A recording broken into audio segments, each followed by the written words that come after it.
Eric Clapton wrote Tears in Heaven about his 4-year-old son, who died. What other songs have a special meaning or story behind them that people might not realize?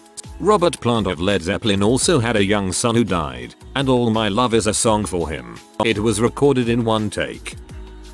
In 1975, Pink Floyd released the album Wish You Were Here, with the themes being the corrupt music business and the loss of former band member Syd Barrett. Shine On You Crazy Diamond is also dedicated to Syd Barrett. While recording this song, Syd walked into the studio and they barely recognized him. He had gained so much weight and shaved his hair, including his eyebrows. Eric Clapton's Layla was written for a woman he fell in love with, the then wife of Beatle George Harrison. He later married her. While waiting for her to get ready for a party, he wrote Wonderful Tonight for her as well. Jim Croce's Time in a Bottle was written for his newborn son. An interviewer once asked George Harrison how he knew Eric Clapton. George laughed, then replied that they shared the same wife. Hear You Me by Jimmy Eat World is dedicated to a pair of sisters, Michael and Carly Allen, who were the founding members of Weezer's fan club. They often let you stay with them while touring and generally did a ton of wonderful things for the bands and the fans. They died with their younger sister, Trista, in a car accident after a show in Colorado. They actually have a couple of songs dedicated to them. Hear You Me was a common saying by the pair. I knew about Michael and Carly through Weezer, but I didn't know the Jimmy connection. I've always loved this song and listened to it repeatedly after a friend suddenly passed away. It's such a moving song. I Don't Like Mondays by the Boomtown Rats was based on an elementary school shooting in 1979 in California. The teenage girl who did it, when asked why, said, "I don't like Mondays. This livens up the day." She's still in jail after killing the principal and, I think, janitor. Till there's been a female school shooter. I Need You, Nick Cave and the Bad Seeds, written soon after the death of his 15-year-old son. The pain in his voice makes me stop everything. If I remember rightly, most of his album Boatman's Call was about his relationship with Polly Harvey. West Country Girl and Black Hair pretty much spell it out, so not like it's a great secret, but if you know PJ Harvey, it gives the album a bit of an extra frisson. Hendrix's Fire is literally about wanting to stand closer to a fireplace, because he was wet and cold. Move Over, Rover, and Let Jimmy Take Over is in reference to a dog that was lying in front of the fire. I always assumed that was Jimmy just being his own hype man. The Offspring, Christy, Are You Doing Okay? Was about a girl Dexter Holland knew as a kid who was being sexually abused, and everybody in the neighborhood knew but nobody did anything. He wrote it as an apology. Waves of time seem to wash away the scenes of our crimes, but for you this never ends. Poor kid. Barracuda by Heart was written by lead singer Ann Wilson in response to their original record label running ads in Rolling Stone insinuating she and her sister Nancy, guitarist in the band, were lesbian lovers, which was the reason they left their original label. Apparently, a record producer came up to Ann at a meet and greet after and asked how her lover was, and assumed he was referring to her then boyfriend, but the producer corrected her and said something along the lines of, "No, your sister Nancy. You guys are lovers, right?" Ann was so disgusted, she immediately left the party and wrote the lyrics to Barracuda. I'm having a hard time following that from the lyrics. Wake Me Up When September Ends by Green Day was written about the death of Billy Joe Armstrong's father, who died of cancer when Billy was 10. He's actually stated a few times that it's difficult for him to perform the song and that it was the most autobiographical song he'd written so far. And every year, people send him funny reminders to wake up now that September is over. How that guy takes that year after year is beyond me. I would have lost my mind. Yeah, I used to think that was a cute and funny little joke until I found that out, and now every time I see someone post it I cringe. How to Save a Life by The Fray. The lead singer worked at a camp for troubled youths and failed to help a boy with depression, who ended up committing suicide. The verses of the song are from the perspective of an adult, trying to help the boy by controlling him, not really listening or learning, just trying to strong-arm him into being fixed. Though I didn't know the specific story involved, this one pretty much does what it says on the tin. Paul McCartney wrote Hey Jude, and he says that he wrote the song to comfort John Lennon's son Julian, as John was then leaving his first wife Cynthia and his son Julian to start a life with Yoko Ono. However, John Lennon said that he interprets Paul's lyrics as addressed to him, John. He hears the words as Paul's realization that John has found a new artistic partner and that Paul is giving John his blessing to leave him for her. Have a listen to the song. Which do you hear? Jane's addiction. Jane says, the title refers to lead singer Perry Farrell's ex-housemate, Jane Bainter, who was the muse, inspiration, and the namesake of the band, and also a H addict.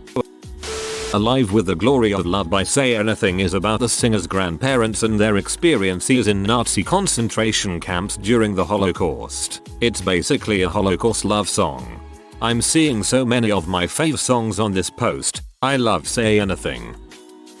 Tearjerker by the Red Hot Chili Peppers was about Anthony Kiedis' first time meeting Kurt Cobain. It was written and published after his death. Didn't know that. I always assumed it was about Flea. Makes the song way more impactful. Taps has lyrics. If lore is accurate, it was written by a father who found his son's body on a battlefield and he wrote the song in his memory. If lore is wrong, please don't tell me. I want that story to be true. In the Air Tonight was not based on an incident where Phil Collins witnessed a man failing to give aid to someone who was drowning. Despite the urban legend, it was about his divorce. Don't think it was about his divorce, but rather a way to vent his anger and frustration during said divorce. Stuck in the Middle with You is about a beating Jerry Rafferty and his producer had with a record company exec and a marketing man, the Clown and the Joker. It's also taking the P out of Bob Dylan, who the band thought was a self-important butthole. They specifically used the words clown and joker because Dylan uses them both to death. Lovin' You by Minnie Riperton was written for her daughter to distract her while Minnie and her husband hung out. Minnie Riperton's daughter is actress and comedian Maya Rudolph. That's why you can hear her say Maya in the song. While she was recording, Maya was in the studio watching her. Metallica's Fade to Black, which is one of their most emotional and beautiful ballads that some fans believe foreshadowed bass player Cliff Burton's death, is actually about the band having all their equipment stolen. James, lead singer, said that after his original Marshall amp was stolen, it sent him in a deep depression while the band had to cancel their tour abroad. To this day he has never found an amp with quite the same tone. Their original equipment was only ever recorded on their first album, Kill 'Em All, which many fans think has the best tone of all their albums. Florence and the Machine's How Big, How Blue, How Beautiful was about how wide and comforting America felt to Florence Welch when they were touring. The open, blue sky was so much more appealing compared to the rainy skies back in England. She remarked it as the moment her grief from her previous relationship, which inspired much of their earlier stuff, had officially come to a close. That's why their more recent stuff is much more upbeat and bright. Black Badge by the Beatles was written after Paul McCartney went to the US and saw a policeman beat a black woman in the street. Bird is British slang for female. Keep Me in Your Heart by Warren Zevon. The last song he wrote before he died. He couldn't finish it in the studio because of his illness, cancer, so he had to do it home. Shadows are falling and I'm running out of breath. Keep Me in Your Heart for a while. Such a beautiful and sad song, and a final farewell from a truly great artist.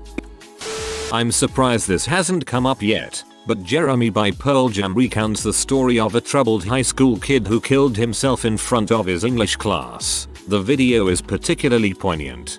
That video was edited to remove actual scene of suicide, due to MTV demand. That made some people think the song is about school shooting. At least one school shooter was allegedly inspired by this misunderstanding. Talk about censorship. Blue Monday by New Order is about the suicide of Ian Curtis of Joy Division. Out of the ashes of the event New Order were formed. I thought I was mistaken. I thought I heard you speak. Tell me, how does it feel when your heart grows cold? Listen carefully to the lyrics and they're actually super chilling for such a dance vibe song. Sometime Around Midnight by Airborne Toxic Event. The song is about a night when lead singer Michael Jollett met a former girlfriend while out at a bar, during which he discovered that he still loved her. The entire band was present during this event. The lyrics to the song were written in isolation by Jolett over the course of the next 3 days. I freaking love that song and no one seems to know this band. You feel hopeless and homeless and lost in the haze of the wine. Brick by Ben Folds 5 is about a couple having an abortion, an autobiographical experience from his high school years. I went to a wedding where this was the song for the first dance. People really need to do their research when picking those songs. Box of Rain by the Grateful Dead was written while the bass player's dad was in the hospital, and he would take long drives to the hospital to visit him. I can relate heavily considering my dad taught me bass while he was in the hospital in the last year or two of his life, and it's just a beautiful song. Fire and Rain by James Taylor is about, among other things, the suicide of a childhood friend. Apparently he was away recording his first studio album at the time and friends back home thought the news would derail his big break, so didn't tell him for many months. Hence the line, just yesterday morning they let me know you were gone. Anyone else with too much time on their hands go back and forth between this thread and Spotify reveling in their new insights? Every Breath You Take is a song about stalking an ex-lover. It's funny when you see people singing it with an idea that it's a love song. Actually it is almost the opposite, a song about possession and mistrust. King of Pain was about Sting's breakup with his ex-wife, too. The Foo Fighters' All My Life is about going down on a woman. In-A-Gadda-Da-Vida was supposed to be in the Garden of Eden, but the vocalist was dead drunk when the drummer wrote down the lyrics he recited. Simpsons did it. Sarah Bareilles' Love Song is about Sarah telling her label that she's not going to write them a love song because they asked for her to make one. Lots of negatives in this thread, so here's a positive one. Stevie Nicks' Landslide and Lindsey Buckingham's Go Your Own Way were both written as their breakup songs, but based on the revelation that they would break up as a couple, but stay together to make music because what they made together was far better than what they made apart. I always thought Landslide was for her dad. Supermarket Flowers by Ed Sheeran was written from personal experience. His grandmother died during production of the album. He never actually planned on releasing it, but his father urged him to play it at the funeral, and his grandfather heard that performance and then encouraged him to put the song on the album. Helena by My Chemical Romance was written about Gerard Way's grandmother. He was really sad when she died. I think that's what the entire Black Parade was about. Had a friend who saw them when this song was big and he made the crowd sing it staring upwards so she could hear it. Sweet. Birdhouse in Your Soul by They Might Be Giants is written from the perspective of a nightlight and how it watches over its owner and wants to be their friend. The primitive ancestry line is about how the nightlight sees a picture of a lighthouse in the room and considers the lighthouse its ancestor. Though I respect it a lot, I'd be fired if that were my job. After killing Jason off and countless screaming Argonauts. My two favorite The Mars Volta albums. Deloused in the Comatorium is a very melancholy and chaotic album about the attempted and later successful suicide of a friend. Take the Veil. Serpentaxt is the story of their death and the group's attempt at closure. The Bedlam in Goliath not as serious, but on a tour in Israel, the band picked up an old Ouija board and after messing with it, their drummer broke his leg and the tour later got cancelled, which they attributed to an evil spirit they contacted. This album is an attempt to push the curse off to the listeners and lessen the suffering of the whole. But if you believe them, listening to it gives you this curse. Can't remember, but I think it was either Asclepius or Ileana, names in the song titles, is named after the first spirit they made contact with.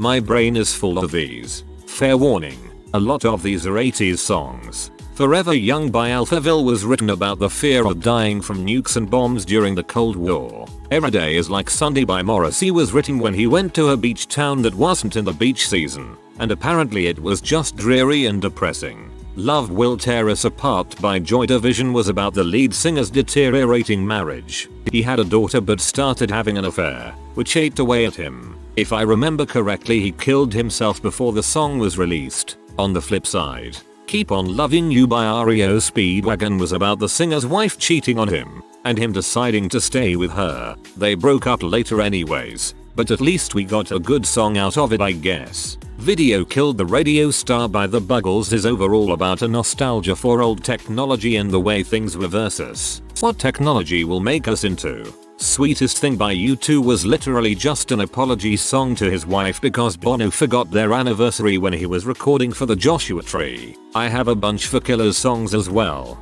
a result of me being a massive fangirl of them for half of my years alive. Mr. Brightside was written when Brandon Flowers, the singer, had recently just gotten cheated on. He was in bed when he had a bad feeling and went to a pub and found his girlfriend with someone else, meaning the lyrics were actually pretty specific. A Dustland Fairy Tale was written as sort of a ballad about Brandon's mom and dad's life together when his mom had brain cancer. She died during the tour of that album, sadly. Good Night, Travel Well was written about Dave Cuning's, the guitar player, mom's death. They have a sort of trilogy of songs that tell a murder story because Brandon really loved Morrissey and his weird death theme. The songs Rut and Life to Come are from Brandon's wife and his own perspectives about his wife's PTSD and mental health issues due to traumatic events in her childhood. Neon Tiger is a condemnation of how some Vegas places use caged tigers as entertainment. I Can't Stay was written when Brandon was torn between touring and staying home with his wife and his new kids.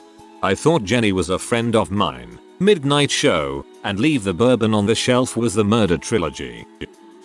Hey Jealousy was written by Gin Blossom's guitarist Doug Hopkins, about his alcoholic addiction. He then got kicked out of the band, forced to sign over his rights to the song, and shot himself. Now I have no evidence to support this, but I am 100% convinced Steven Tyler wrote the song Fine after a traumatic brush with accidental butt sex. I mean, just read the lyrics. Wrong kind of jelly in your jelly hole. I got the right key baby but the wrong keyhole. Godsmack's Crying Like a Bee is about Nikki Sixx allegedly having a hissy fit that people are raving about Godsmack more than Motley Crue when they were on Crewfest. Ozzy Osbourne's Mama I'm Coming Home was a love song to Sharon, whom he often called Mama. From what I remember, he wrote that song sometime after he peaked on his sea binges and decided to clean up a bit more since Sharon was on the edge of leaving him for good if he didn't. If this was obvious, sorry, I'm deaf and am relatively new to the music scene. Filter's Nice Shot is about disgraced politician Bud Dwyer. He called a press conference and then shot himself in front of everyone. There's video online. Dwyer's story is so tragic. After his death it came out that he was innocent. DNA, Earl Sweatshirt featuring Knuckle, originally meant to be a goofy song that didn't really have a meaning. Knuckle and Earl both had verses written for recording.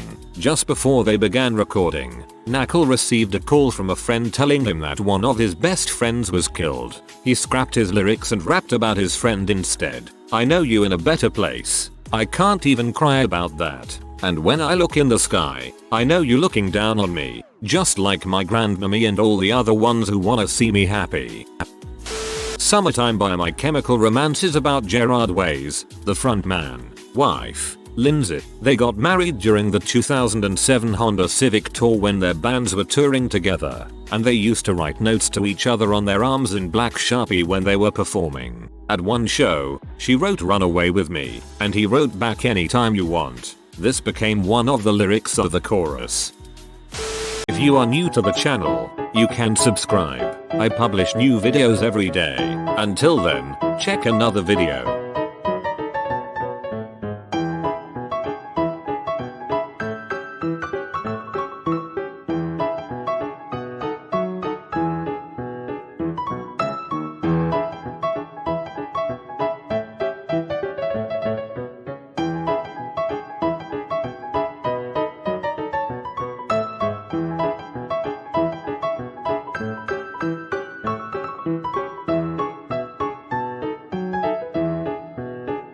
Bye for now.